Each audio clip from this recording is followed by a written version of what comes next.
আসসালামু আলাইকুম। এই পৃথিবীতে অনেক সৌন্দর্য, অনেক ভালো ফল আছে। সেই ফলের মধ্যে কিছু ফল খালি রিয়াকশন করে। যে রিয়াকশন ফলের মধ্যে একটা ফল আছে লিচু।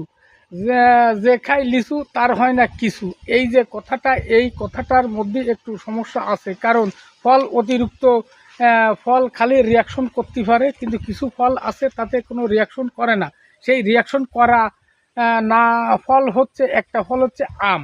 এই আম ফল এইটে খুব ভালো, যদি কেউ গলা পর্যন্ত খায় তার রিয়াকশনটা খুব কমই হয়, প্রচুরভাবে খাবেন। কিন্তু এই লিচু খালি হয় না কিছু। এই ফলটা অতিরিক্ত খালি কলা রিয়াকশন করতে পারে, লিচু জিনিসটা হজম কম হয়।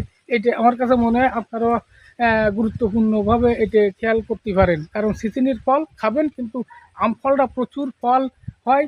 এই যে আমাগো বাড়ির পিছন প্রচুর ফল গাছ আছে, ফলের আইটেম আছে, ফল গাছ সবাই লাগাবেন এই পরামর্শ দিই। কথাটা যদি ভালো হয়, কথাটা ফলো করবেন, ব্যক্তিকে না। আল্লাহ হাফেজ।